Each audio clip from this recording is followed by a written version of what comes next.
YS Jaganmohan Reddy గారికి బహిరంగ లేఖ. ఆ కుటుంబంతో 78 నుంచి రాజశేఖర రెడ్డి గారితో నాకు పరిచయం ఉన్న 83లో వారు రెండోసారి ఎన్నికయ్యారు, నేను మొదటిసారిగా ఎన్నికైనా. మొదలు ఆఖరు కూడా అదే అనుకోండి. 1990 నుంచి టోటల్ అతను చనిపోయే వరకు నేను ఏ పార్టీలో ఉన్నా లేకున్నా, ఆ పార్టీలో లేకున్నా కూడా ఆ కుటుంబంతో కానీ కుటుంబ సభ్యులతో కానీ రాజకీయంగా అన్ని ఇష్యూస్లో డీప్గా సంబంధం ఉన్నవానిగా. ఇప్పుడున్న పరిస్థితి చూస్తే, ఇప్పుడున్న రాజకీయాలు, ఆంధ్రప్రదేశ్లో జరుగుతున్న రాజకీయాలు చూసినప్పుడు మనోవేదనతో రాజశేఖర రెడ్డి గారి ఆత్మ ఘోషిస్తుంది. నీచాతి నీచంగా రాజకీయాలు ఈరోజు నడుస్తూ ఉన్నాయి. పూర్వం విన్నాము మొఘలాయి చరిత్రలో ఔరంగజేబు సొంత బ్రదర్ను చంపి తండ్రిని జైలుకేసి రాజ్యాధికారం వచ్చాడు. ఈరోజు ఒక మంచి పాట ఉంది, ఆ పిక్చర్ పేరు మర్చిపోయాను. నీ పాదం మీద పుట్టుమచ్చనై చెల్లెమ్మ, తోడబుట్టిన రుణం తీర్చుకుంటానే చెల్లెమ్మ. తెలుగు రాష్ట్రాల్లో బహుళ ప్రాచుర్యం పొందిన ఈ సినిమా పాట మీరు వినే ఉంటారు. కానీ ఇప్పుడు జరుగుతున్నది ఏంటి?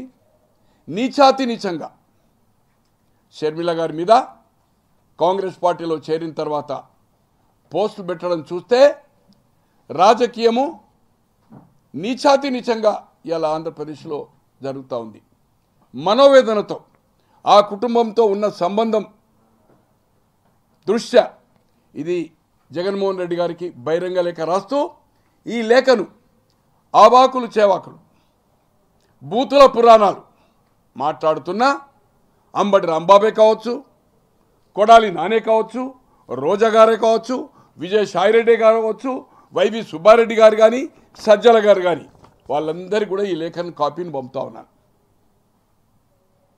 ఈరోజు నేను అడుగుతున్నాను, అసలు 2004లో కలలో ఊహించలే జగన్మోహన్ రెడ్డి గారు.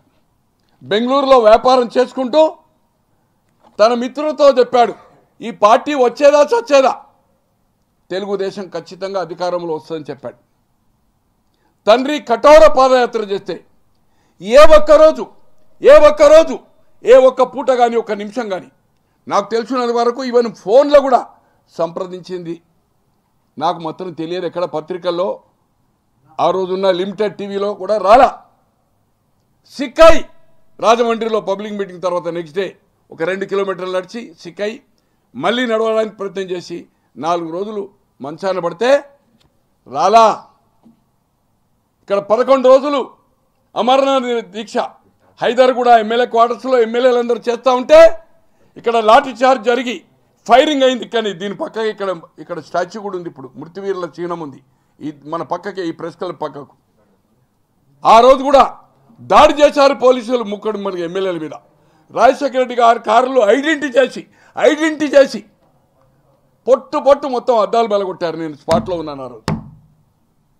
బి బ్లాక్ మధ్యలో కూర్చున్నారు. చివరికి ఏదైతుందో లోపలికి పోయి తల దాచుకునే పరిస్థితి వచ్చింది. పోలీసులు మొత్తం గోడల నుంచి వచ్చేసారు. అంటే లోపటి నుంచి రాళ్ళు కొట్టారు, రాళ్ళు కొడితే ప్రతిఘటించి లోపలికి రావడం జరిగింది.